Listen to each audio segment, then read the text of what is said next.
जे जे आपणासी ठावे ते ते इतरांसी सांगावे. शहाणे करून सोडावे सकळ जन.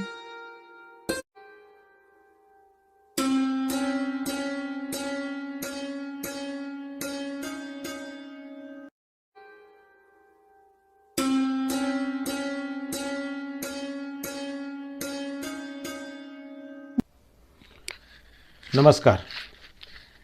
वाचनाची आवड असणाऱ्या आणि पुस्तकांवर प्रेम करणाऱ्या सर्व श्रोत्यांना सादर नमस्कार. वाचक मंचच्या 5व्या सत्रात आपले मनापासून स्वागत. श्रोते हो, या सृष्टीची उत्पत्ती हजारो लाखो वर्षापूर्वी झाली असेल. अगदी सूक्ष्मातिसूक्ष्म जीवापासून सुरू झालेला हा प्रवास आजतागायत अविरत अखंडपणे चालू आहे.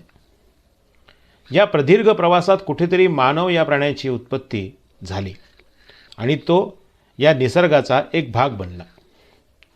पुढे मानवाने त्याच्या कौशल्याच्या आधारे प्रचंड प्रगती केली आणि तीच प्रगती नंतर निसर्गाच्या अस्तित्वालाच घातक होते की काय अशी परिस्थिती निर्माण झाली. मानव आणि निसर्ग यांच्यातील ही रस्सीखेच अशीच चालू राहणार आहे आणि निसर्ग हा नेहमीच मानवापेक्षा वरचढ असणार आहे. निसर्गाच्या ऱ्हासासाठी सर्वतोपरी प्रयत्न माणूस करीतच असतो, परंतु निसर्गाच्या अस्तित्वाचे आणि संरक्षणाचे महत्त्व आणि त्यासाठी निसर्गाच्या सान्निध्यात संपूर्ण आयुष्य व्यतीत करणारी बरीच मंडळी अजूनही आहेत. ही मंडळी नेटाने निसर्गाच्या संरक्षणाचे कार्य इमाने इतबारे करीत असतात. प्रगत आणि औद्योगिक जीवनापासून अलिप्त राहून निसर्गाच्या कुशीत राहण्यात त्यांना जास्त समाधान आहे. वाचक मंचच्या 5व्या सत्रात आम्ही आज अशाच काही व्यक्ती वल्ली संपूर्ण चळवळ असलेल्या व्यक्तिमत्वांशी आपली ओळख करून देणार आहोत. तत्पूर्वी वाचक मंचच्या आजपर्यंतच्या वाटचालीचा एक आढावा. मराठी कट्टा, मराठी ग्रंथसंग्रहालय आणि भावतरंग क्रिएशन्स हैदराबाद या समविचारी संस्थांच्या संयुक्त प्रवासातून गेल्या काही महिन्यापासून हैदराबाद येथील वाचन संस्कृती पुनर्जीवित करण्यासाठी आणि येथील स्थानिक वाचकांना व्यक्त होण्यासाठी एक व्यासपीठ मिळावे यासाठी वाचक मंच या उपक्रमाची सुरुवात करण्यात आली. पाहता याची 4 यशस्वी सत्रे पार पडली. प्रत्येक सत्रात वाचक, वक्त्यांचा आणि श्रोत्यांचा भरभरून प्रतिसाद मिळाला. वाचक मंचच्या पहिल्या व उद्घाटनाच्या सत्रात मराठी ग्रंथसंग्रहालयाचे 2 माजी अध्यक्ष श्री भारत देगलूरकर आणि डॉक्टर विजय पांढरी तसेच आकाशवाणी औरंगाबादच्या वृत्तनिवेदिका व लेखिका डॉक्टर श्रेयो देशपांडे आणि एक होता कॅन्सर या बेस्ट सेलर पुस्तकाच्या लेखिका श्रीमती प्रिया जोशी यांचा सहभाग होता. हे सत्र श्रोत्यांच्या प्रत्यक्ष उपस्थितीत आणि प्रचंड ऑनलाईन प्रतिसादात पार पडले. दुसऱ्या सत्रात रचकोंडा विभागाचे पोलीस आयुक्त श्री महेश भागवत आणि मराठी साहित्य परिषदेच्या अध्यक्षा डॉक्टर विद्या देवधर यांच्या सहभागात पार पडले. दोन्ही वाचक वक्त्यांनी अनुक्रमे रणांगण आणि सनातन या बहुचर्चित आणि पुरस्कार प्राप्त कादंबऱ्याची अभ्यासपूर्ण ओळख करून दिली. श्रोते हो, सप्टेंबर महिना हा हैदराबादच्या इतिहासातला आणि देशाच्या एकात्मतेला एक महत्त्वाची कलाटणी देणारा महिना होय. हैदराबाद मुक्तीसंग्रामाची इतिकर्तव्यता होऊन निजाम स्टेट भारतीय संघराज्यात विलीन झाले. त्याची विजयी आठवण या महिन्यात आवर्जून होतेच. या पार्श्वभूमीवर या मुक्तीसंग्रामात प्रत्यक्ष किंवा अप्रत्यक्ष सहभाग असणाऱ्या आणि त्या काळाचे प्रत्यक्ष साक्षीदार असलेल्या 3 ज्येष्ठ वाचक वक्त्यांनी आपले प्रकृती स्वास्थ्य सांभाळत या सत्रात आपले मोलाचे योगदान नोंदवले. 75च्या पुढे आयुर्मान असलेल्या या वक्त्यांनी आधुनिक तंत्रज्ञानाचा पुरस्कार करीत हे सत्र ऑनलाईन सादर करण्यासाठी सहाय्य केले. या सत्रात श्री नागोराव काशीराव देशपांडे पोहणेरकर, डॉक्टर विजय दिवाण आणि श्रीमती उषा जोशी यांचा सहभाग होता. वाचक मंचचे चौथे सत्र हे एका आगळ्या वेगळ्या आणि अभिनव पद्धतीनं साजरे केले गेले. हैदराबाद येथील विवेकवर्धिनी शिक्षण संस्थेच्या 2 शाळांमधून विद्यार्थ्यांसाठी कथाकथन स्पर्धा आयोजित करण्यात आली. विजयी स्पर्धकांच्या प्रत्यक्ष सादरीकरणात हे सत्र मोठ्या थाटात पार पडले. या प्रसंगी स्पर्धेत सहभागी झालेल्या सर्व विद्यार्थ्यांना वाचक मंचतर्फे प्रशस्तीपत्र देण्यात आले. तसेच विजेत्यांना पारितोषिके देण्यात आली. विद्यार्थ्यांच्या प्रत्यक्ष सहभागाने हे सत्र सर्वांच्या कौतुकास पात्र ठरले. श्रोत्यांनो, प्रस्तावनेत सांगितल्याप्रमाणे आजच्या या सत्रात म्हणजे वाचक मंचच्या 5व्या सत्रात समाजसेवी आणि निसर्गप्रेमी बाबा आमटे आणि आंतरराष्ट्रीय ख्यातीचे कृषीशास्त्रज्ञ जॉर्ज वॉशिंग्टन कार्व्हर यांच्या संबंधी माहिती देणाऱ्या 2 पुस्तकांची आपण आज ओळख करून घेणार आहोत. या पुस्तकांचे अभ्यासपूर्ण विवेचन करणाऱ्या 2 विदुषी म्हणजे श्रीमती मीना खोंड आणि श्रीमती अरुणा भास्करराव देशपांडे. दोन्ही वक्ते व्यवसायाने शिक्षक असल्याने स्वतः वाचन करीत असताना इतरांना पण वाचनासाठी प्रोत्साहन देत असतात. वाचक मंचाच्या बालकुमार सत्राचे त्यांनी मनापासून कौतुक केले आणि मीना खोंड यांनी आगामी काळात त्यांचे बालसाहित्य वाचक मंचासाठी उपलब्ध करून देण्याची तयारी दाखवली. त्यांचे मनापासून आभार. दोन्ही वाचक वक्त्यांचे मनःपूर्वक स्वागत. आजच्या सत्रातील पहिल्या वक्त्या आहेत श्रीमती मीना खोंड. आंतरराष्ट्रीय बहुभाषी कवयित्री लेखिका. यांची 4 भाषांमध्ये पुस्तके प्रकाशित झाली आहेत. उच्च विद्यालयात प्राचार्य पदावर कार्यरत असताना त्यांची साहित्य सेवा ही अविरत सुरू होती. मराठी आणि हिंदी भाषेत कथा, कविता, ललित, पदपथनाट्य, बालवाङ्मय इत्यादी लेखकांचा 50 वर्षाचा त्यांचा अनुभव आहे. अनेक प्रतिष्ठित वर्तमानपत्र आणि मासिकांमध्ये त्यांच्या साहित्यकृती सातत्याने प्रकाशित होत असतात. मराठी, हिंदी, तेलुगू, इंग्लिश या 4 भाषांमध्ये त्यांची एकूण 17 पुस्तके प्रकाशित झालेली आहेत. अखिल भारतीय बालकुमार साहित्य संमेलन पुरस्कार, आनंद गौरव पुरस्कार, जगदीश खेबुडकर काव्य पुरस्कार, कवयित्री इंदुमती लांडगे सन्मान, महाराष्ट्र मंडळ तेलंगणा सन्मान, गीत चांदनी पुरस्कार, महाराणी झाशी पुरस्कार, संस्कार भारती व ब्राह्मण समाज सन्मान, आंतरराष्ट्रीय महिला दिन पुरस्कार हे राष्ट्रीय पुरस्कार, तर ऑथर गिल्ड ऑफ इंडिया व भारत उच्चायोग सन्मान लंडन हे आंतरराष्ट्रीय पुरस्कार यांना प्राप्त झाले आहेत. 90व्या अखिल भारतीय मराठी साहित्य संमेलनात आमंत्रित कवयित्री म्हणून यांचा सहभाग होता. तसेच अनेक कवी संमेलनात त्यांचा सहभाग असतो. लेखनाच्या आणि सादरीकरणाच्या निमित्ताने London, Paris, Switzerland, Belgium, Germany, Rome, Venice, Scotland, UK आदी ठिकाणी त्यांनी भेटी दिलेल्या आहेत. नुकतीच त्यांची सीताशक्ती ही कादंबरी प्रकाशित झाली आहे. आणखी एक आवर्जून सांगण्यासारखी बाब म्हणजे विजयाताई वाड यांनी मुलांच्या वाचन संस्काराचा एक उपक्रम हाती घेतला आहे, ज्या अंतर्गत 100 बालसाहित्याची पुस्तके प्रकाशित करण्याचा त्यांचा संकल्प आहे. आणि आनंदाची बाब म्हणजे त्यामध्ये आजच्या आपल्या वक्त्या श्रीमती मीना खोंड यांच्या 3 पुस्तकांचा, कविता फुलांच्या, फास्टर मुंग्या आणि आनंदाची फुले यांचा समावेश करण्यात आला आहे. ही आपल्या हैदराबाद वासियांसाठी खूपच अभिमानाची बाब आहे. तर मी श्रीमती मीना खोंड यांचा व्हिडिओ आपल्यासमोर सादर करतो. नमस्कार, मी मीना खोंड. वाचू आनंदे ज्वाला आणि फुले. वाचू आनंदे ज्वाला आणि फुले. ज्वाला आणि फुले हे काव्यपुस्तक मला खूप आवडतं. या पुस्तकात महान सामाजिक कार्यकर्ते बाबा आमटे यांच्या अनुभूतीतून उतरलेल्या अतिशय हृदयस्पर्शी कविता आहेत. या पुस्तकाविषयी माझे हृदगत सांगते. ज्वाला आणि फुले. बाबा आमटेंनी कुष्ठमुक्त अशा 7 जोडप्यांचा विवाह आणि एक आंतरजातीय विवाह फार पूर्वी आनंदवनात करून दिला होता. माझे वडील आणि बाबा मित्र असल्यामुळे आम्ही त्या लग्नाला आनंदवनात गेलो होतो. त्या लग्न समारंभात प्रथम मी बाबा आमटे या महान व्यक्तीला बघितले. त्यावेळी मी फार लहान होते. नंतर माझ्या मनात बाबांविषयी आदर दुणावत गेला. हळूहळू बाबांविषयीचा गौरव, त्यांच्या व्यक्तिमत्वाची उंची, त्यांचे अद्वितीय कार्य माझ्या मनात गगनाला गवसणी घालणारे ठरले. मी आनंदवनात गेले असताना त्यांचे ज्वाला आणि फुले हे त्यांच्या कवितांचे पुस्तक विकत घेतले. बाबांचे विचार, तत्त्वज्ञान आपल्या आती आले आहे, आपल्याला आता वाचायला मिळतंय, याचा मला खूप आनंद झाला. बाबा एक असामान्य अवलिया व्यक्ती. तशाच त्यांच्या कविता वेगळ्याच व्यक्तिवल्हाळ मुक्त शैलीतल्या वेदना प्यायलेल्या अनुभूतीतून सर्जित झालेले आहेत. सकारात्मक वृत्तीतून वेदनेची फुले झाली, दृढ आत्मविश्वासातून घामाची फुले झाली. सकारात्मक वृत्तीतून वेदनेची फुले झाली, दृढ आत्मविश्वासातून घामाची फुले झाली.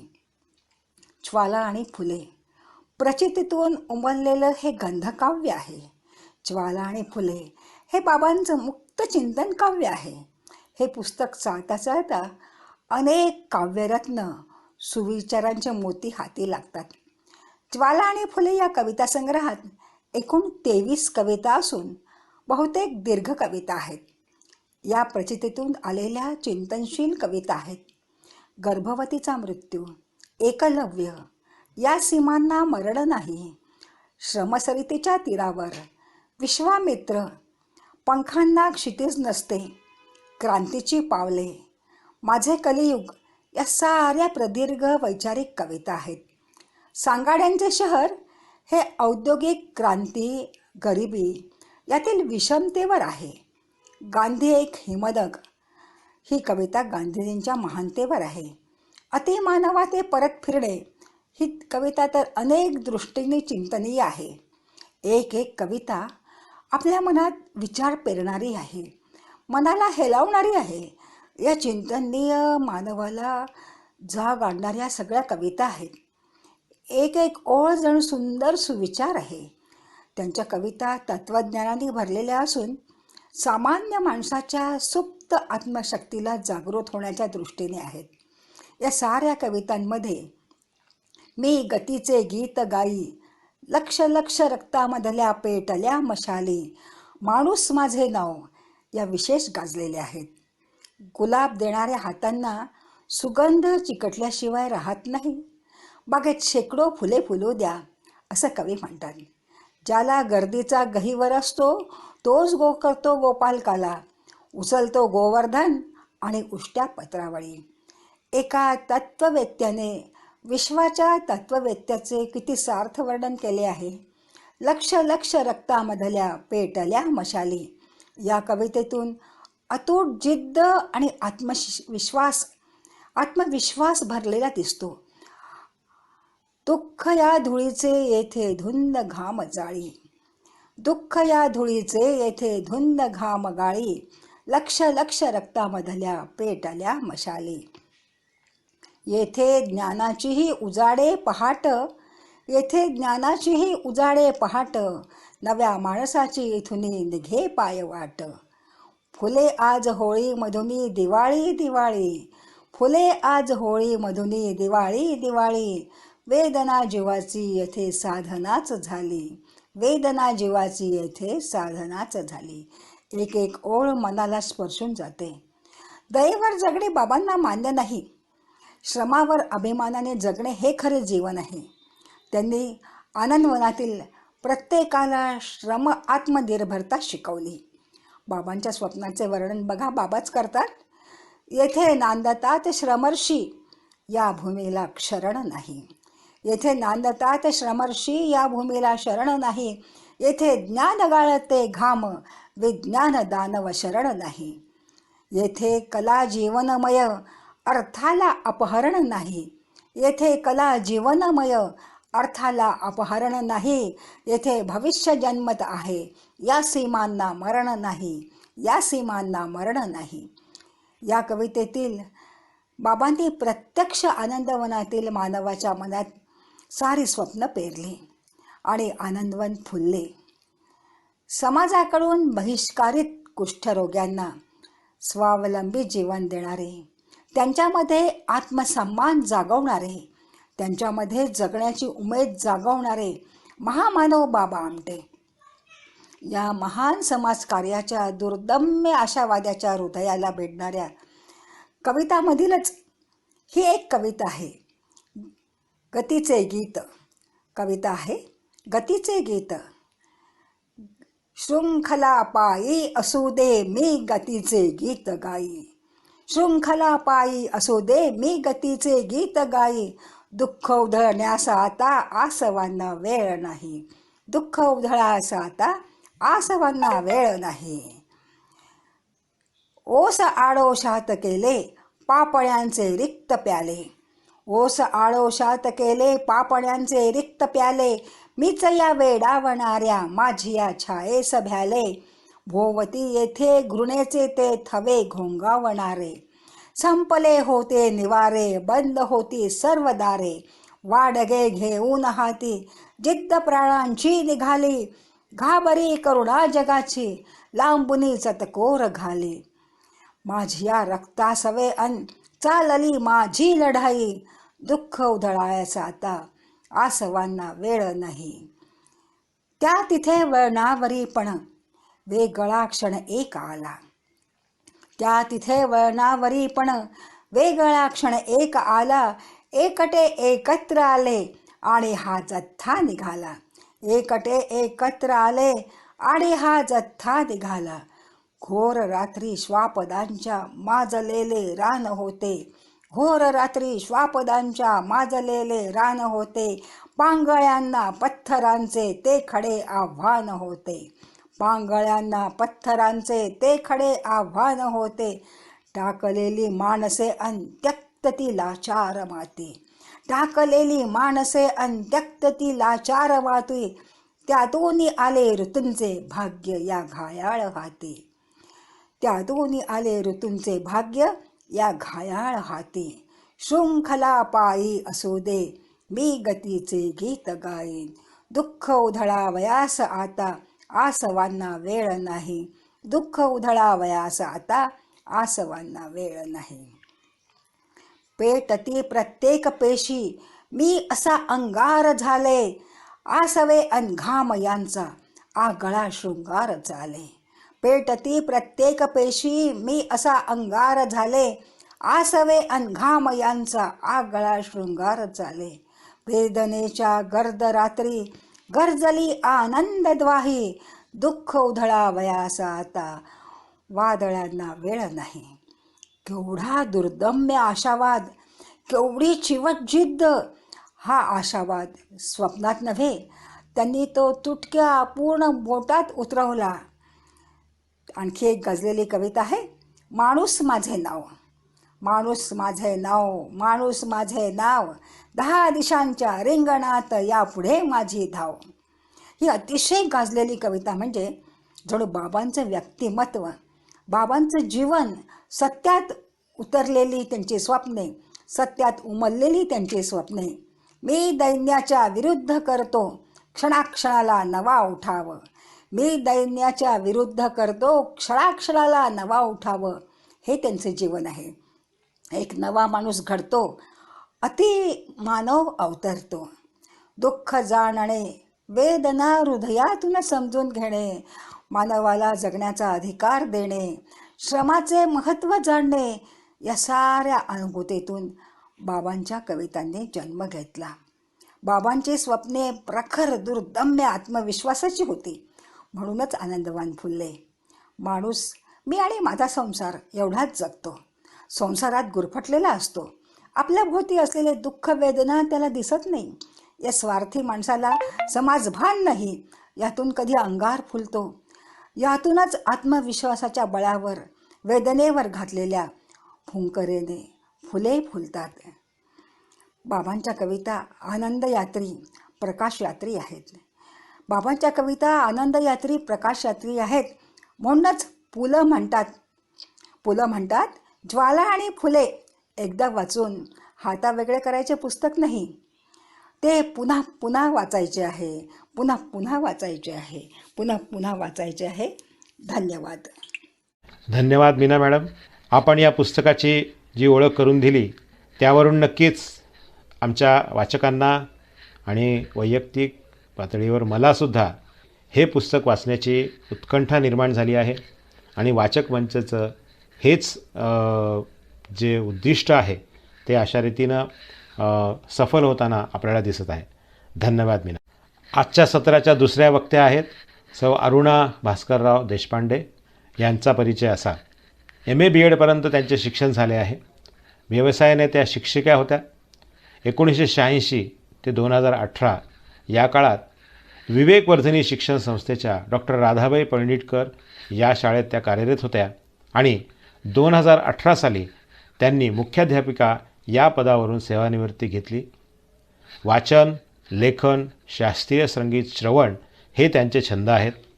वाचनाची आवड जोपासण्याचे श्रेय त्यांचे वडील स्वर्गीय कॉम्रेड भास्करराव देशपांडे आणि त्यांच्या शालेय शिक्षकांना देतात. आकाशवाणी व दूरदर्शन हैदराबाद केंद्रावरून त्यांनी निवेदन आणि इतर कार्यक्रमांमधून आपला सहभाग नोंदवला आहे. श्रीमान योगी, मृत्युंजय, युगांत यासारख्या ऐतिहासिक धार्मिक पुस्तकांपासून सुरू झालेला वाचनाचा प्रवास सौभाग्यवती प्रतिभा रानडे यांच्या आयस्पेस गप्पा दुर्गाबाईंशी व विजया मेहता यांच्या झिम्मा आदी वैचारिक लिखाणापर्यंत पोचला. यावरून त्यांच्या विविध साहित्य प्रकारातील आवडीची आपल्याला कल्पना येते. तर या सत्रात मी अरुणा मॅडम यांना आमंत्रित करतो. देशपांडे असं म्हणतात की मला भावलेलं एक गुज सांगतो. उपजीविकेसाठी असणाऱ्या विषयाचं शिक्षण जरूर घ्या. पोटापाण्याचा उद्योग जरूर करा, जिद्दीने करा, पण एवढ्यावरच थांबू नका. साहित्य, चित्र, संगीत, नाट्य, शिल्प, खेळ यातील एखाद्या तरी कलेशी मैत्री जमवा. पोटापाण्याचा उद्योग तुम्हाला जगवेल, पण कलेशी जमलेली मैत्री का जगायचं हे सांगून जाईल. असंच पुस्तकांशी जमलेलं मैत्र. यातील अनेकानेक आवडीच्या पुस्तकांपैकी वीणा गवाणकर लिखित एक होता कारवर या पुस्तकाविषयी आज आपण संवाद साधूया. अर्थातच हे पुस्तक मला का आवडलं, काय आहे या पुस्तकात? कृषीशास्त्रज्ञ जॉर्ज वॉशिंग्टन कार्वर या महामानवाची ही गोष्ट आहे. महायुद्धाचा काळ, ज्यावेळी गुलाम विकत घेतले जात होते, गुलामांना पळवलं जात असे, त्यांचा व्यापार व्हायचा, त्यांचा अमानुष छळ केला जात असे, यातलाच एक कारवर ज्याच्या आईला गुलामांच्या टोळीने पळवून नेलं आहे. अमेरिकेतील डायमंड ग्रोव्ह पाड्यावर राहणारा मोझेस कार्वर नावाचा शेतकरी आणि त्यांची पत्नी सुजनबाई यांनी याचा सांभाळ केला. एवढंच नव्हे तर त्याला नाव दिलं जॉर्ज वॉशिंग्टन कार्वर.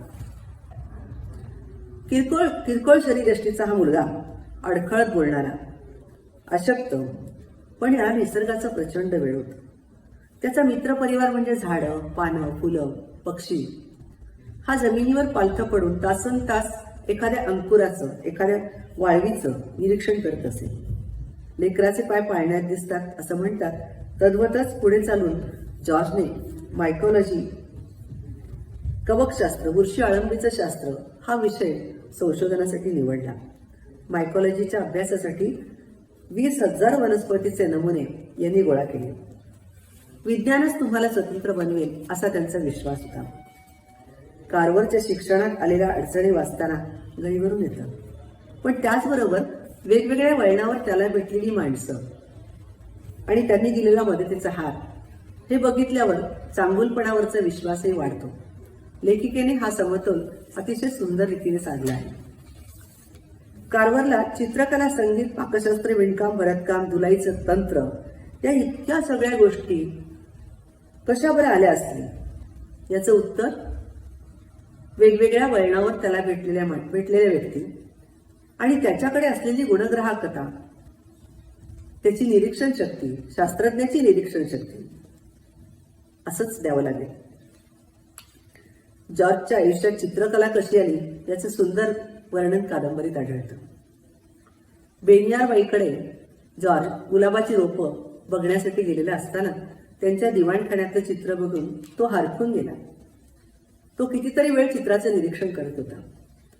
घरी येऊन सुजनबाईंना त्यांनी नानाविध प्रश्न विचारले. सुजनबाईंनी त्यांच्या समजुतीप्रमाणे चित्र, रंग, रेषा याबद्दल माहिती सांगितली. याच्यातला शास्त्रज्ञ जागा झाला. त्यांनी आजूबाजूच्या झाडं, पानं, फुलं यापासून रंग बनवले आणि तावदानावर, कातळावर कार्वर चित्र काढायला लागला. आजही कार्वर म्युझियममध्ये कार्वर यांनी काढलेली 27 तैलचित्र आपल्याला बघायला मिळतात.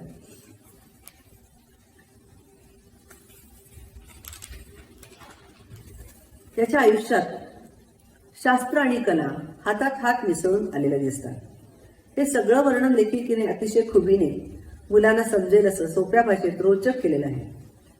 कारवरने चर्चमधून संगीत उचललं, सुजनबाईंकडून पाकशास्त्र कला, तर मारिया आत्याकडून विणकाम भरतकाम, पेनबाईंकडून केक्स पुडिंग्स. लेखिकेने पुस्तकात मारिया आत्या, सुजनबाई, मोजेस बाबा अशी संबोधनं वापरली आहेत. यामुळे या पुस्तकाची नाळ कुठेतरी आपल्या मातीशी जोडली गेली असं वाटतं. जॉर्जने प्रवासाची भूक कशी भागवली यासंबंधी सुद्धा अतिशय रोचक वर्णन आहे.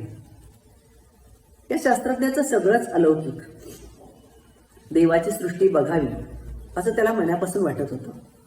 म्हणून त्याने दक्षिणेकडे विस्तारत असलेल्या अमेरिकेत रस्त्याचं बांधकाम चाललं होतं. त्या बांधकामावर उन्हाळ्याच्या सुट्टीत हा रुजू झाला. 1891 साली जॉर्जने एम्समधील वनस्पतीशास्त्र, कृषीशास्त्र, रसायनशास्त्र याचा अभ्यास करण्यासाठी आयोवा स्टेट कॉलेजमध्ये प्रवेश मिळवला. स्टेट कॉलेजमध्ये प्रवेश मिळवला, पण भोजनालयात त्याला मज्जा होत.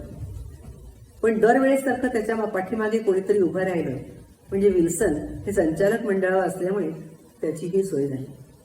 आयोवा कॉलेजमध्ये जाण्यापूर्वी सिम्सन कॉलेजमध्ये आल्यानंतर त्याला खऱ्या अर्थाने माणूस म्हणून जगणं काय असतं हे तो शिकला असं वर्णन आहे.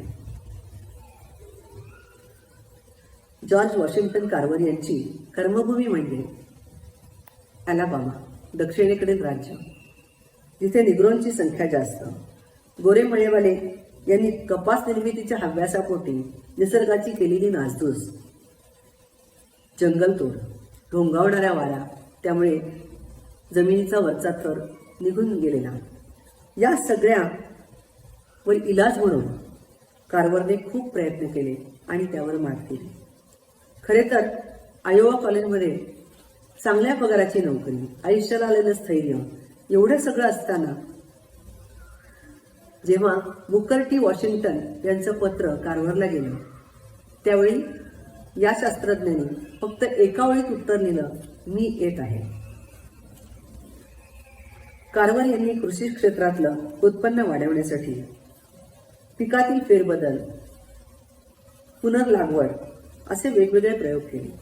जमिनीचा कस वाढवण्यासाठी शेंगादाणे, रताळे यासारखी उत्पन्न घेतली. उत्पादन खूप झालं, पण या उत्पादनाला नुसतं उत्पादन वाढूनच नाही, तर या उत्पादनाला बाजारपेठ देखील उपलब्ध करून दिली.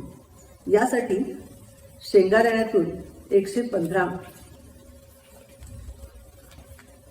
तर टोमॅटोपासून 105 पदार्थ कार्वरनी करून दाखवले. कार्वर यांना साधनाची उपलब्धता नाही हे मान्यच नव्हतं. प्रयोगशाळा नाही असं कळल्यावर कार्वर आणि त्यांचा शिष्यगण भल्या पहाटे पोती घेऊन गावात फेरफटका मारत असत. रिकामे डबे, पाटल्या, चाळण्या, दिवे इत्यादी साहित्य घेऊन यायचं, लख घासून पुसून प्रयोगशाळेत ठेवायचं आणि त्याचा उपयोग प्रयोगशाळेसाठी करायचा. आजही कार्वर म्युझियममध्ये अशा वस्तू आपल्याला पाहायला मिळतात. आता कार्वरची लोकप्रियता वाढत होती. त्यांना अनेक ठिकाणाहून व्याख्यानाला बोलावलं जात असेल. त्यांना सल्ला विचारण्यासाठी अनेक उद्योगपती देखील त्यांच्याकडे येत असत. सगळ्यांना कार्वर अतिशय योग्य सल्ला देत असत. भारतातून राष्ट्रपिता महात्मा गांधी यांनी सुद्धा कार्वरला लिहिलेल्या पत्राचा उल्लेख आहे. त्यावेळी आपल्याकडे असलेला दुष्काळ, त्यामुळे लोकांची होणारी भूकमारी यावरचा इलाज गांधींनी कार्वरला विचारला होता. कार्वरनी समाधानकारक उत्तरही लिहिलेलं असं उल्लेख आहे. टस्कगीमध्ये त्यांची शिक्षणविषयक मूलभूत धारणा होती. पुस्तकी शिक्षणाबरोबर धंदे शिक्षणाची त्याला जोड असली पाहिजे असा त्यांचा ठाम विश्वास होता. त्यांच्या विद्यार्थ्यांनी तयार केलेली चटया, टोपली, दिवे, त्याचबरोबर खाद्यपदार्थातून अनेक नानाविध वस्तू, या मालाला आजूबाजूच्या परिसरात भरपूर मागणी होती. कायद्याने गुलामगिरी नष्ट झाली, पण गुलामगिरी ही प्रवृत्ती आहे मळ्यावर काम करण्यापासून मुक्तता म्हणजे गुलामगिरी नाही, असा लोकांचा समज होता.